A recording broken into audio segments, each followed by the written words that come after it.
المصطفى حقا امام الانس والجن علی امای رحمت تو چی آیتی خدا را که به ما سوا فکندی همه سایه ما را علی امای رحمت تو چی آیتی خدا را که به ما سوا فکندی همه سایه ما را دل اگر خدا شناسی همه در رخ علی بی به علی شناختم من به خدا قسم خدا را به علی شناختم من به خدا قسم خدا را به جز از علی که آرد به سری ابوالعجایب قلم کند به عالم شهدای کربلا را قلم کند به عالم شهدای کربلا را نه خدا توانمش کن نه بشر توانمش کن متحیرم چه نامش شاه ملک لافتا را متحیرم چه نامش شاه ملک لافتا را علی ولی الله یا مولا افضل الصلاة على محمد و آل محمد اللهم صل على محمد و آل محمد ثانيا غفر الله لكم اللهم صل على محمد و آل محمد ثالثا على حب الحسن والحسين بأعلى أصواتكم اللهم صل على محمد و آل محمد لا حول ولا قوة إلا بالله العلي العظيم أعوذ بالله من الشيطان اللعين الرجيم بسم الله الرحمن الرحيم الحمد لله رب العالمين الصلاة والسلام على أشرف الأنبياء والمرسلين سیدنا و نبینا و شفیع ذنوبنا و حبیب قلوبنا مولانا ابی القاسم محمد و علی اہل بیتہ الطیبین الاطہرین الاکرمین لا سیما بقیت اللہ فی الارضین اما بعد فقد قال رسول اللہ صلی اللہ علیہ وآلہ وسلم من عرف نفسه فقد عرف ربا صلوات پڑھ دے محمد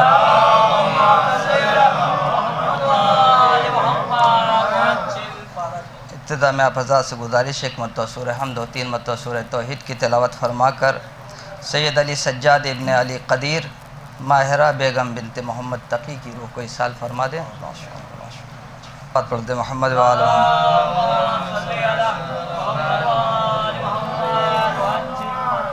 مختصر سے وقت میں 2-4 باتیں عرض کرنی، بغل میں مجلس بھی ہے، زیادہ آپ کو زحمت نہیں دینا ہے۔ میں نے جس حدیث کی تلاوت کا شرف حاصل کیا ہے یہ حدیث پیغمبر اسلام سے بھی ہے، مولا کائنات سے بھی ہے۔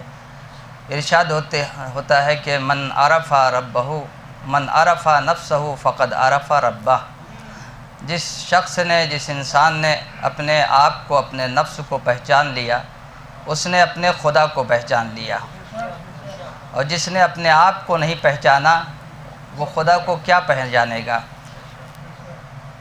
اس حدیث کے ذریعے سے یہ بیان کیا گیا ہے کہ خدا تو ہم دیکھ نہیں پا رہے ہیں کہاں ہے، کتنی دور ہے، کیسے بھی ہے، لیکن اس خدا کو پہچاننے کے لیے سب سے قریب والا ذریعہ ہمارے لیے فراہم کیا گیا ہے کہ ہم سے قریب ہمارے نفس سے زیادہ کوئی چیز ہے ہی نہیں ہے۔ جو چیز سب سے قریب ہے اس قریب چیز کے ذریعے سے اس خدا کو جسے ہم کتنا دور سمجھ رہے ہیں پہچاننا آسان ہو جاتا ہے۔ یعنی اگر ہم نے اپنے آپ کو پہچان لیا تو اپنے رب کو ہم نے پہچان لیا ہے، لیکن شرط یہ ہے اپنے آپ کو پہچاننا۔ اپنے آپ کو ہم کیسے پہچانیں گے؟ کئی طرح سے اس کے لیے، ایک تو یہ ہے کہ ہم کون ہیں، ہمیں کس نے پیدا کیا، یا یہ کہہ دیا جائے کہ ہم کہاں سے آئے ہیں، کس لیے آئے ہیں اور کہاں جانا ہے۔ 3 منزل 3 سوال اگر ہم نے سمجھ لیا کہ ہمارا وجود کے اعتبار سے کہ ہم موجود ہیں، تو ہمارا وجود یہ ہم آئے تو کہاں سے آئے، اور اگر اس دنیا میں ہیں تو کس لیے ہیں، اور اگر آئے ہیں تو پھر ہمیں پھر جانا ہے، وہ کہاں جانا ہے پلٹ کر۔ اگر انسان اس تینوں سوال کو حل کر لے تو اپنے خدا کو آسانی سے پہچان لے گا۔ دوسری چیز ہے کہ اللہ نے جو ہمیں وجود دیا ہے، اس وجود میں بہت سی چیزیں عجیب و غریب دی ہیں کہ جسے ہم زندگی بھر اگر سوچنا چاہیں، سمجھنا چاہیں تو نہیں سمجھ سکتے۔ آج میڈیکل اتنی ترقی کر چکا ہے، اس سے پوچھئے کہ انسان کے اعضاء میں، جوارے میں کون کون سی خصوصیتیں ہیں۔ ایک انسان کے بدن میں جو خون دوڑ رہا ہے، اس بلیڈ میں اندر کیا کیا چیزیں ہیں، ہے نا، ہم نہیں سمجھ پاتے، لیکن کتنی چیزیں اس خون کے اندر چھپی ہوئی ہیں، یہ وہ افراد جانتے ہیں جو اس کی تحقیق میں ہیں۔ تو انسان کا جسم عجیب و غریب بناوٹ رکھتا ہے، اور اللہ نے بہت خصوصیتیں اس انسان کو عطا کی ہیں، اور انہی خصوصیت میں سے اللہ نے کچھ انسان کی طینت میں، فطرت میں کچھ صلاحیتیں بھی دی ہیں، جو صلاحیتیں بہت مشکل سے اجاگر ہوتی ہیں، ہے نا۔ اگر یہ صلاحیتیں انسان بچپنے سے سمجھ جائے تو زندگی کی دوڑ میں اس کے لیے بڑی آسانیاں ہو جائیں گی، ہے نا۔ ہمارے جوان جب نوجوانی اور جوانی کی دہلیز پہ قدم رکھتے ہیں تو وہ اس نتیجے پہ پہنچتے ہیں کہ اب ہمیں پیسہ کمانا چاہیے۔ پیسہ کمانے کے لیے بہت سے طریقے ہیں، لیکن بعض وقت ہم اس کے انتخاب میں، راستے کو طے کرنے میں غلطیاں کر بیٹھتے ہیں، ہے نا۔ سماج میں ایسا ہی ہوتا ہے کہ ایک کسی نے بزنس کیا، کوئی کاروبار کیا، کسی لائن میں گیا اور بہت اچھا ہو گیا، کامیاب ہو گیا، تو ہر بچہ چاہتا ہے بس یہی ہم بھی کر لیں، ہے نا۔ جبکہ ایسا نہیں ہے۔ اللہ نے انسان کو پیدا کیا ہے، لیکن ہر انسان کے اندر الگ الگ صلاحیتوں کو عطا کیا ہے۔ سارے انسان میں ہر صلاحیت نہیں ہے۔ اگر ہر انسان میں ہر صلاحیت ہوگی تو سارے انسان ڈاکٹر بن جائیں، سارے انسان انجینئر بن جائیں، سارے انسان خطیب بن جائیں، سارے انسان جو ہے وہ ٹیچرز بن جائیں، لیکن اللہ نے ہر ایک کے اندر الگ الگ خاصیت اور صلاحیت عطا کی ہے۔ جو آپ کے اندر ہنر ہے وہ ہمارے اندر نہیں ہے، جو ہمارے اندر ہے وہ اس کے اندر نہیں ہے۔ تو یہ چیزیں ہیں، لیکن یہ چیزیں بہت دیر میں اجاگر ہوتی ہیں۔ کبھی کبھی جو ہم اپنے حد سے تجاوز کر جاتے ہیں نا، اس وقت ہمیں یہ معلوم ہوتا ہے کہ ہم نے جس لائن کو اپنایا ہے یہ لائن ہمارے لیے غلط تھی، ہمارا فیصلہ غلط تھا۔ لہٰذا ہمارا فیصلہ اگر بر وقت ہو جاتا تو ہماری زندگی بہتر ہو جاتی۔ ہم نے دوسروں کو دیکھا، یہ اچھے دکھائی دیے، ہم نے ان کی پیروی کر لی، ان کی اتباع کر لی، لیکن کچھ دن آگے بڑھنے کے بعد معلوم ہوا کہ نہیں، ان کی پیروی ہمارے لیے غلط تھی، وہ اس راستے میں کامیاب ہے، ہمیں کامیابی نہیں مل رہی ہے۔ ایک صلوات پڑھ دے محمد والے۔ تو سب سے پہلے راستے کا انتخاب ہونا چاہیے۔ راستے کا انتخاب اگر ہم نے صحیح کر لیا تو منزل ہمیں مل جائے گی عزیزو۔ راستہ اگر صحیح انتخاب نہ کیا تو منزل نہ ملے گی۔ چوراہے پہ انسان جو کھڑا ہوتا ہے تو چوراہے سے منزل پہ جانے والا بس ایک ہی راستہ صحیح ہوتا ہے، باقی 3 راستے یہ غلط ہوتے ہیں۔ توجہ کیا؟ چوراہے پہ جب انسان کھڑا ہوتا ہے تو چوراہے سے جانے والا راستہ ہماری منزل کو جو جاتا ہے بس ایک ہی راستہ صحیح ہے، باقی 3 راستے غلط ہیں۔ اگر ہم نے سمجھ لیا کہ یہ 3 راستے غلط ہیں تو ایک راستہ بہتر والا ہمارے لیے منتخب ہو۔ صلوات پڑھ دے محمد وآل محمد۔ بہتر راستہ ہمارے لیے خود بخود ہموار ہو جائے گا۔ میں نے ایک جگہ کا سفر کیا، شہر سے جب آگے بڑھا دیکھا ایک چوراہے پہ جا کے میں شبہے میں پڑ گیا، بھیا فلاں صاحب کے ہاں جو مجھے جانا ہے مجلس پڑھنے کے لیے، ان کے ہاں کون سا راستہ جا رہا ہے؟ میں نے ایک راستے پہ قدم آگے بڑھایا، راستے نے آواز دی آئیے میرے ساتھ چلیے میں منزل کو پہنچا دوں گا۔ میں نے کہا بھائی منزل چاہیے، آپ راستہ جانتے ہیں؟ تو کہیں مجھے راستہ پتہ نہیں ہے، ہاں یہ کہ پہنچیں گے تو دونوں پہنچیں گے، بھٹکیں گے تو دونوں بھٹکیں گے۔ میں نے کہا مجھے ایسے راہبر کی ضرورت نہیں ہے جسے راستہ ہی پتہ نہ ہو، ہے نا؟ جو خود منزل نہ جانتا ہو وہ دوسروں کو منزل کیا دلائے گا، ہے نا؟ میں دوسرے راستے پہ چلنے کے لیے تیار ہوا، وہ صاحب آگے بڑھے، ہادی آئیے میرے ساتھ چلیے۔ میں نے کہا بھائی راستہ پتہ ہے آپ کو، منزل معلوم ہے میری، مجھے کہاں جانا ہے؟ کہا مجھے آپ کی منزل تو نہیں پتہ ہے، لیکن ہاں راستے میں کوئی خطرہ ہوگا تو ہم آپ کا دفاع کریں گے، اس لیے کہ ہم مار اور پیٹ میں بڑے آگے ہیں۔ صلوات پڑھ دے محمد وآل محمد۔ ہمارا یہ کام ہی ہے، لڑائی جھگڑے میں بہت آگے ہیں، کوئی مسئلہ ہوا تو ہم آپ کا دفاع کریں گے اور آپ کے ساتھ۔ میں نے کہا بھائی مجھے لڑائی جھگڑا نہیں کرنی ہے، مجھے منزل چاہیے۔ کہ بھائی منزل تو ہم خود ہی نہیں جانتے آپ کی۔ میں نے کہا جب آپ کو معلوم نہیں تو آپ میری ہدایت کیا کریں گے؟ اب جو تیسرے راستے پہ میں چلا تو اس راستے کا ہادی آیا، آئیے میرے ساتھ چلیے میں آپ کو پہنچاتا ہوں۔ میں نے کہا منزل معلوم ہے؟ کہ بھائی منزل تو نہیں معلوم ہے، لیکن مجھے غنی کے نام سے جانتے ہیں، میں بڑا مالدار ہوں۔ صلوات پڑھ دے محمد وآل محمد پر۔ راستے میں کھانے پینے کی کوئی کمی نہیں ہوگی، کوئی پریشانی نہیں ہوگی۔ میں نے کہا مجھے پیسہ نہیں چاہیے، میں کھانے پہ، مجھے منزل چاہیے۔ کہ بھائی منزل کا پتہ مجھے خود ہی نہیں ہے۔ اب بھائی جب 3 راستے بیکار ہو گئے تو بتائیے چوتھا راستہ تو خود بخود صحیح دکھائی دے گا۔ اب جب مجھے چوتھا راستہ صحیح مل گیا تو میں نے اس راستے پہ قدم کو آگے بڑھایا، ہادی دین آیا، کہا آئیے میرے ساتھ۔ میں نے کہا مجھے منزل کا میری پتہ ہے آپ کو؟ کہا میں منزل کہتے ہیں، میں آپ کے گھر کو بھی جانتا ہوں، جہاں آپ کو جانا ہے وہاں بھی جانتا ہوں، جس صاحب کے ہاں مجلس پڑھنا ہے انہیں بھی میں پہچانتا ہوں۔ بس یہ سمجھ لائیے کہ ان کے اور گھر سے میرا اتنا گہرا رشتہ ہے کہ اگر یہاں پہ کوئی چیز کی ضرورت ہوتی ہے تو وہاں جاتی ہے، وہاں سے کسی چیز کی ضرورت ہوتی ہے تو یہاں آتی ہے۔ صلوات پڑھ دے محمد وآل محمد، ہے نا؟ یہاں روٹیاں بنتی ہیں تو وہاں جاتی ہیں، وہاں روٹیاں جاتی ہیں تو وہاں سے آیتیں آتی ہیں۔ تو راہبر اچھا مل جائے تو منزل مل جاتی ہے۔ تو ہمارے جوان بعض وقت انتخاب میں دھوکہ کرتے ہیں، ہے نا؟ تو ہمیں ضرورت اس بات کی ہے کہ ہم پہلے مرحلے میں پہچانیں کہ کون سا راستہ اختیار کریں، اپنے آپ کو پہچانیں۔ دیکھیے من عرف نفسہ، اپنے اسی میں سے بہت سی چیزیں اپنے آپ کو پہچاننا۔ چونکہ طالب علم یہاں پہ ان کے حوالے سے میں کہہ رہا ہوں اپنے آپ کو، یعنی اپنے نفس کو پہچاننا، اپنے مزاج کو پہچاننا۔ اس میں سے ایک یہ ہے کہ اپنی صلاحیتوں کو پہچاننا۔ اب دیکھتے ہیں بچہ جب جونیئر ہائی اسکول سے اوپر بڑھتا ہے تو اس سے کہا جاتا ہے کہ ایک سبجیکٹ کا آپ انتخاب کیجئے، کس لائن میں جانا چاہتے ہیں آگے، ہے نا؟ وہ بچہ دیکھتا ہے کہ کس مزاج کا ہے، گھر والے پر رکھتے ہیں۔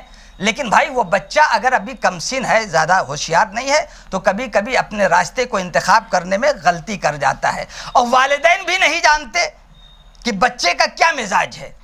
لہٰذا بچے کے مزاج کے اعتبار سے اگر اسے لائن دی جائے تو کامیابی یقیناً اسے ملے گی۔ کبھی کبھی بچہ مثلا مزاج اس کا ہے کامرس پڑھنے کا، ہم زبردستی کہتے اپنے بچے سے نہیں سائنس لو، پڑھنا تمہیں یہی ہے۔ کسی بچے کا مزاج ہے بزنس کا، ہم کہتے نہیں ڈاکٹر تمہیں بننا ہے، زبردستی کرتے ہیں۔ اس میں کیا ہوتا ہے، وہ بچہ آگے جانے کے بعد ناکام ہو جاتا ہے، زندگی کی اس منزل تک نہیں پہنچ پاتا جہاں پہ اسے پہنچنا چاہیے۔ ایک کالج میں، ایک اسکول میں ایک بچہ تھا، ظاہری اعتبار سے اچھا تھا لیکن شرارتی تھا اور نہ پڑھتا تھا نہ پڑھنے دیتا تھا بچوں کو، ہے نا؟ تمام اسکول کے ٹیچرز جو ہے اس سے پریشان ہو گئے کہ بچہ تو مزاج کے اعتبار سے، ذہن کے اعتبار سے اچھا ہے لیکن نہ خود پڑھتا ہے نہ پڑھنے دیتا ہے، آخر وجہ کیا ہے؟ ایک پروفیسر کو روان شناس کو بلایا گیا کہ بتاؤ، تم یہ بتاؤ کہ یہ بچے کو کس لائن میں ڈالا جائے کہ جس کی وجہ سے اس کی زندگی کامیاب ہو۔ وہ کہتا ہے میں نے بچے کا انٹرویو لینا شروع کیا، اپنے سامنے بٹھایا اور کہا کہ دیکھو تمہارے والدین نے نہ معلوم کس طرح سے زحمت اٹھا کے تمہیں یہاں بھیجا ہے، پڑھنے کے لیے بھیجا ہے، زندگی بہتر بنانے کے لیے، تم پڑھ لو، پڑھتے کیوں نہیں؟ اپنے اعتبار سے سمجھا رہا ہے۔ پروفیسر کہتا میں سمجھا رہا ہوں بچے کو، اور سمجھاتے سمجھاتے میری نگاہ یہ پڑی ہے کہ ایک چاک سے، ایک کوئلے سے زمین پہ بیٹھ کر وہ ایک پرندے کی تصویر بنا رہا ہے، پرندے کی۔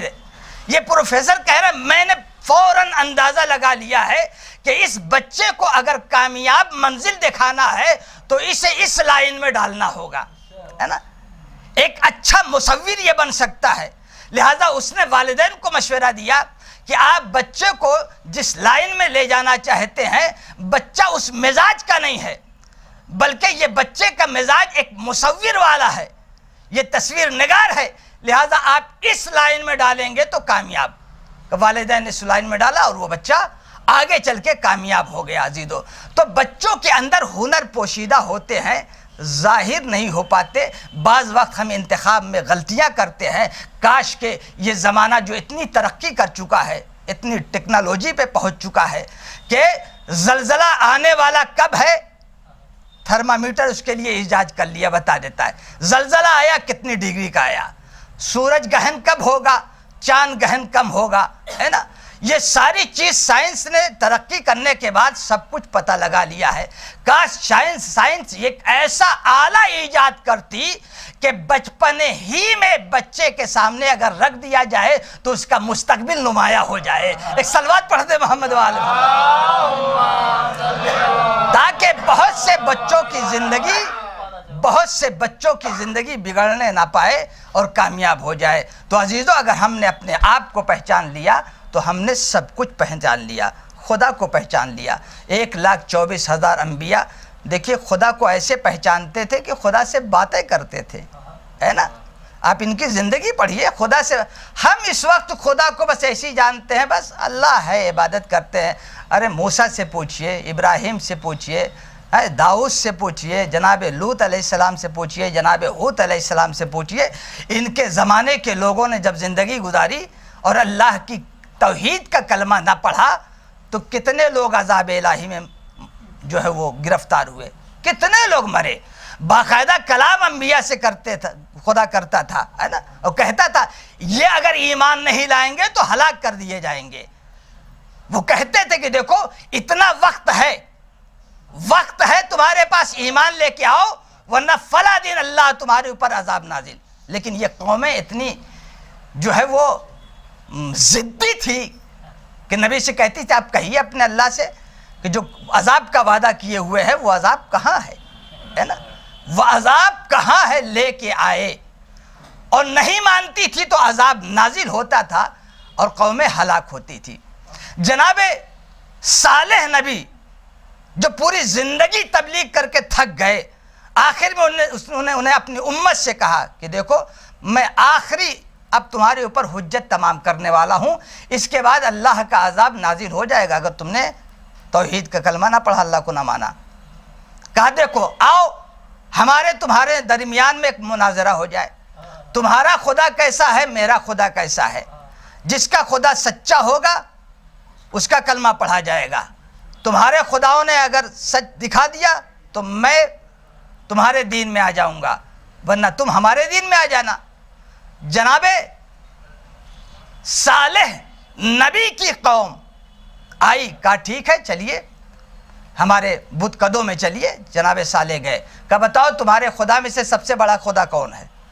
لوگوں نے کہا یہ سب سے بڑا بت، یہ سب سے بڑا خدا۔ جناب صالح نبی نے مخاطب کیا اس خدا کو، اچھا تم ان کے خدا ہو، تم میری آواز کو سن رہے ہو، کچھ بولو کلام کرو۔ بت بیچارہ بیٹھا ہوا ہے۔ انہوں نے کہا دیکھا تمہارا خدا تو بولتا بھی نہیں، اب بتاؤ کس سے گفتگو کروں؟ کہا اس خدا سے، اس سے بھی کہا کسی نے بولا نہیں، کوئی گفتگو نہیں، میں جو مانگ رہا ہوں تمہارا خدا دینے کے لیے تیار بھی نہیں ہے نا؟ جب بولتا ہی نہیں، اب آؤ تم میرے خدا کا امتحان لو، تمہارا خدا تو فیل ہو گیا ہے، اب میرے خدا کے سامنے آؤ، کیا چاہتے ہو میرے خدا سے مانگنا؟ کہا صالح میں آپ کے خدا سے ایک ایسا معجزہ دیکھنا چاہتا ہوں کہ جو دنیا نے نہ دیکھا ہو۔ کہا کیا؟ کہا آئیے میرے ساتھ۔ اس پہاڑ پہ لے کے گئے جس پہاڑ کے اوپر 70 آدمی جناب صالح کے ساتھ اس پہاڑ کے اوپر گئے جس پہ یہ عبادت کرتے تھے۔ ایک بہت بڑا پہاڑ تھا۔ وہاں جانے کے بعد کہتے ہیں جناب صالح نبی سے کہ آپ اپنے اللہ سے کہیے کہ اس پہاڑ کے اوپر یہ جو پتھر ہے جس کی ہم عبادت کرتے ہیں، اس پتھر سے ایک ایسی اونٹنی نکالے جو بہت بڑی ہیکل اور عظیم الجثہ ہو، بہت بڑی اونٹنی ہو، ایسی اونٹنی نکالے، کہیے اللہ سے۔ جناب صالح نبی نے دعا کی اور دیکھتے ہی دیکھتے ایک زلزلہ سا آیا ہے نا، پہاڑ شگاف ہوا اور اس جگہ سے ایک اونٹنی بہت بڑی اونٹنی نکلی۔ کہا دیکھا میرے خدا کا معجزہ، اب ایمان لاؤ، ایمان لاؤ، صلوات پڑھ دے محمد والا۔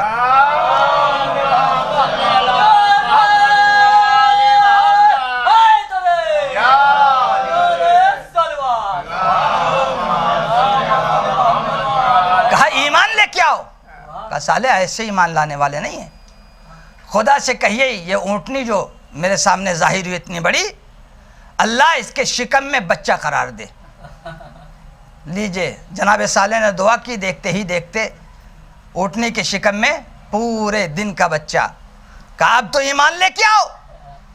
کہا نبی میں ابھی ایمان لانے والا، اللہ سے کہیے اس کے شکم میں جو بچہ ابھی پیدا کرے ہماری نگاہوں کے سامنے۔ پھر جناب صالح نے دعا کی، دیکھتے ہی دیکھتے بچہ دنیا میں آ گیا ہے نا۔ جناب صالح نے کہا اب تو ایمان لے کے آؤ گے؟ کہا سب کے سب ایمان لے کے آئے، اور پھر کہا چلیے قوم کے درمیان میں، تاکہ قوم سے کہتے ہیں اس معجزے کے سلسلے میں وہ بھی ایمان لے کے آئے۔ وہاں سے چلے بھیا، 70 آدمی میں سے 67 آدمی جو مرتد ہو گئے، سب پلٹ گئے۔ 4 آدمی یا 6 آدمی یا 5 آدمی صرف بچے ایمان پہ۔ اس میں سے بھی روایت ہے کہ اس میں بھی قوم تک جاتے جاتے ایک اور پلٹ گیا۔ تو 4 آدمی صرف ایمان لانے والے یہ بچے اور قوم کے درمیان میں گئے، اور جانے کے بعد لوگوں سے کہا، لیکن اس کے بعد بھی یہ قوم ایمان نہ لے کے آئی۔ تو اللہ نے کہا صالح اب تم نے اپنی حجت کو تمام کر دیا ہے، ان سے کہو عذاب الہی کا انتظار کریں۔ ایک صلوات پڑھ دے محمد۔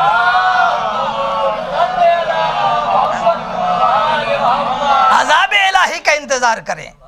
اب دھیرے دھیرے عذاب ایک ایک ان کے اوپر دائرہ تنگ ہوگا، آخر میں تو سب ہلاک ہو گئے، دائرہ تنگ ہوگا۔ کہ انہوں نے میری معجزے والی اونٹنی کو دیکھا لیکن ایمان نہ لے کے آئے، حجت تمام ہو گئی، اب ان کا کھان پین جو ہے وہ کم کر دیا جائے گا۔ اتنی بڑی اونٹنی کہ جو دودھ دیتی تھی تو پورا شہر پیتا تھا، روایت میں ہے نا۔ اللہ کا حکم ہوا کہ یہ جس چشمے سے پانی پیتے ہیں آج سے ان سے کہہ دو کہ ایک دن کا پانی یہ شہر والے پیئیں گے اور ایک دن کا پانی یہ اونٹنی پیے گی ہماری۔ یہ بھائی ہو گیا تقسیم، جناب صالح نے کر دیا۔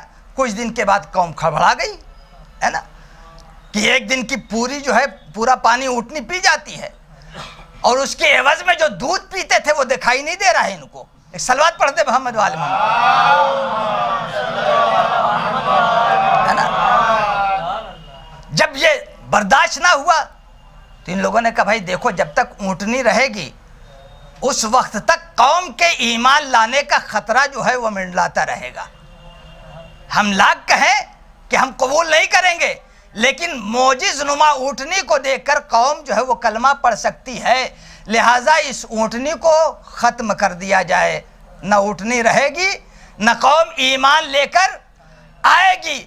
لہٰذا شہر والوں نے کہا کہ کون ہے جو اس اونٹنی کو قتل کرے گا، اور اس کے لیے باقاعدہ اعلان ہوا کہ جو قتل کرے گا، جو مارے گا، اس کو انعام بھی دیا جائے گا، اس کا وظیفہ بھی مقرر کیا جائے گا۔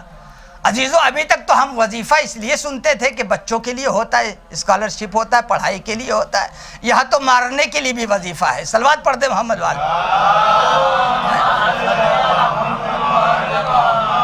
بہرحال ایک شخص نکلا، کہا ہم اسے ماریں گے۔ کیسے ماریں گے؟ بڑی اونٹنی تھی، کہا جب چشمے کا پانی پی کے جائے گی ہم پیچھے سے تلوار اس کے پیر پہ ماریں گے، اور جس کی وجہ سے یہ زمین پہ گرے گی، اور پھر قبیلے کے جتنے لوگ ہیں سب آ کے اونٹنی کو ماریں گے، تاکہ سالے نبی کسی ایک سے بدلہ نہ لے، اور اللہ کا عذاب ہو تو یا تو کسی پہ نہ ہو یا تو سب پر ہو، ہے نا؟ تو ہوا یہی کہ جیسے ہی گری سب کے سب آ کے اونٹنی کو مار دیا۔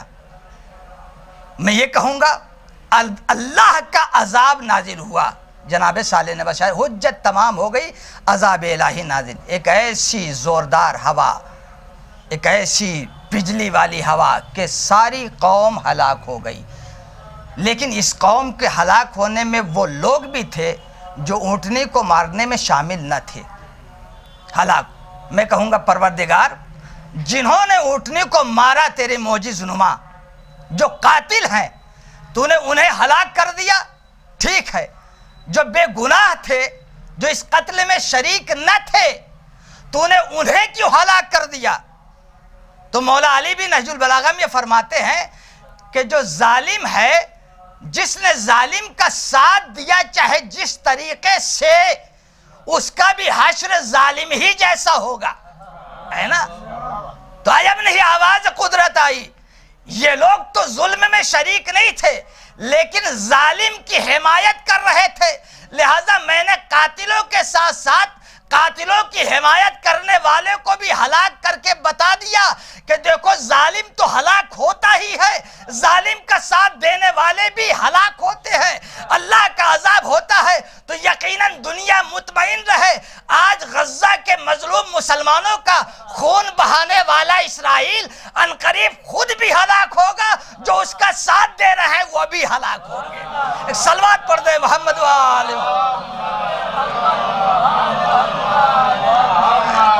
خود بھی ہلاک ہوگا، جو اس کا ساتھ دے رہے ہیں وہ بھی ہلاک ہوں گے۔ بس عزیزوں، میں نے ختم کی مجلس۔ روایت کہتی ہے، تاریخ کہتی ہے کہ اونٹنی جو معجز نما اونٹنی تھی، اس کا بچہ جو تھا، جیسے ہی اونٹنی کو لوگوں نے مارا، اس کا بچہ اس پہاڑی کی طرف جس سے معجزہ ہوا تھا ظاہر، یہ اونٹنی کا بچہ روتا ہوا اور اللہ سے فریاد کرتا ہوا دوڑا، اور جیسی فریاد اس نے کی، دوسری روایت ہے ویسے ہی اللہ کا عذاب نازل ہو گیا۔ اونٹنی کا بچہ اگر گڑ گڑا کر بارگاہ الہی میں ظالموں کے لیے بد دعا کر دے تو عذاب الہی نازل ہو جاتا ہے نا؟ جناب سیدہ نے تو یہی کہا تھا نا، جب مولا علی کے گلے میں رسی کا پھندا ڈالا گیا تھا، کہا ابو الحسن کو چھوڑ دو ورنہ میں اپنے بالوں کو بکھرا دوں گی۔ ظالموں، کیا سالے نبی کی اونٹنی کے بچے سے گئے گزرے میرے حسنین ہیں کہ اللہ اس اونٹنی کے بچے کی فریاد سن کے اس قوم پہ عذاب نازل کر دیتا ہے ظالموں کے اوپر۔ اگر میرے حسنین بد دعا کے لیے ہاتھ اٹھا دیں گے تو سب کے سب ہلاک ہو جائیں گے۔ یہ جانتے تھے، فوراً انہوں نے حسنین کو چھوڑ دیا، مولا کائنات کو چھوڑ دیا۔ گلے سے پھندے کا پھندا جو ہے کہ ابھی اگر شہزادی بد دعا کر دیں گی تو عذاب الہی نازل ہو جائے گا۔ عزیزو، اگر کربلا میں سکینہ بد دعا کر دیتی، اگر کربلا میں زینب بد دعا کر دیتی، ہے نا، تو کہ یہ قیامت نہیں ہوتی۔ لیکن نہیں عزیزو، امتحان تھا۔ زینب نے صبر کا مظاہرہ کیا، 4 سال کی بیٹی سکینہ ہے، اس نے بھی بد دعا نہیں کی، ہے نا۔ بابا کا سایہ سر سے اٹھ گیا، ہے نا۔ سکینہ نے تماچے کھائے، یہ گوارا تھا۔ کانوں سے گوشوارے چھینے گئے، یہ گوارا تھا۔ زینب کی چادر چھینی گئی، یہ گوارا تھا عزیزو۔ 11 محرم کو قیدی بنایا گیا، یہ گوارا تھا۔ کربلا سے کوفہ، کوفہ سے شام تک بے مقن و چادر دیار بدیار اہل حرم پھرائے گئے، یہ گوارا تھا۔ لیکن کہیں تاریخ نہیں بتاتی کہ زینب و ام کلثوم اور اہل حرم نے بد دعا کے لیے ہاتھ اٹھایا، ہے نا۔ اس لیے کہ حسین کے مشن کو زندہ کرنا تھا عزیزو۔ قافلہ جب چلا ہے تو سید سجاد کے ہاتھوں میں ہتھکڑیاں، پیروں میں بیڑیاں، گلے میں توقے خاردار، کمر میں لنگر، بیمار امام مصیبتیں برداشت کرتا ہوا اور راہ کوفہ کی سختیوں کو جھیلتا ہوا سید سجاد شام جا رہے ہیں۔ ہاں عزیزو، یہ سید سجاد میرا مظلوم امام، جس نے واقع ہم 1400 برس کے بعد واقع کربلا کو ہم نے دیکھا نہیں ہے، صرف سنتے ہیں، مصائب حسین سنتے ہیں، مصائب کربلا سنتے ہیں، تو 1400 برس کے بعد ہماری کیفیت یہ ہوتی ہے کہ ہم برداشت نہیں کر پاتے۔ جس سید سجاد نے واقع کربلا میں دیکھا ہو، شہادت کو دیکھا ہو، وہ سید سجاد حسین کی شہادت کے بعد ایک 35 سال زندہ تھے عابد بیمار نے کیسے صبر کیا؟ میرا بیمار کیسے صبر کیا تھا میں نہیں بتا سکتا۔ ہاں عزیزو، لیکن ہاں ایک روایت دکھتی ہے کہ سید سجاد پوری زندگی روتے رہے، پوری زندگی امام حسین کی مصیبت، اہل حرم کی مصیبت کو یاد کر کے روتے رہے۔ منہال نے آ کر کہا مولا کیوں رو رہے ہیں؟ ارے رونا کس بات پہ ہے؟ مولا شہادت تو آپ کی میراث ہے، آپ کس چیز کے اوپر رو رہے ہیں؟ کیا عباس کی شہادت آپ کو رولا رہی ہے؟ کیا قاسم کا مرنا آپ کو رولا رہا ہے؟ کیا محمد کی شہادت آپ کو رولا رہی ہے؟ کیا علی اکبر کے سینے پہ برچھی کا پھل لگنا آپ کو رولا رہا ہے؟